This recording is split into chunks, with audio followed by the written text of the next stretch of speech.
অনেকে কি করে, অনেকে রেজাল্ট খারাপ হওয়ার কারণে কিন্তু ডিপ্রেশনের ভিতরে চলে যায়। আয় হায়, আমার আব্বু আম্মু কি বলবে, আমার আত্মীয় স্বজন কি বলবে, পাশের বাসার আন্টি কি বলবে।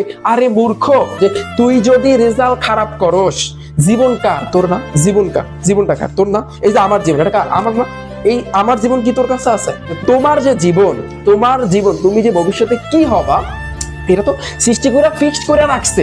সৃষ্টিকর্তা তো এটা তো ফিক্সড করে রাখছে যে ভবিষ্যতে তুমি কি হবা, এটা তো ফিক্সড করে রাখছে। তাহলে এত ডিপ্রেশনের কি আছে, এত টেনশনের কি আছে? রেজাল্ট খারাপ হয়েছে তাতে কি আছে, আমি সামনে ভালো করবো, তাতে কি হয়েছে? তুমি তো তোমার সর্বোচ্চ দিক দিয়ে চেষ্টা করছো, সর্বোচ্চটা চেষ্টা করছো না? এসএসসি তে ভালো রেজাল্ট করার জন্য সর্বোচ্চ চেষ্টা করছো, ইন্টারমিডিয়েটে অর্থাৎ এসএসসি তে ভালো করার জন্য সর্বোচ্চ চেষ্টা করছো, ভার্সিটিতে চান্স পাওয়ার জন্য অনেক পড়াশোনা করছো, মেডিকেলে, বুয়েটে, কিন্তু হয় নাই। তাতে কি হয়েছে? আমাকে বুঝাও, তাতে কি হয়েছে? তাতে কি হয়েছে? তাতে কি গেছে? হ্যাঁ, আমার কথা বোঝো, যে তাতে কি হয়েছে ভাই। তোমরা কিন্তু জানো যে 2-1 দিন পরে কিন্তু তোমাদের পরীক্ষার রেজাল্ট দিবে। সবাই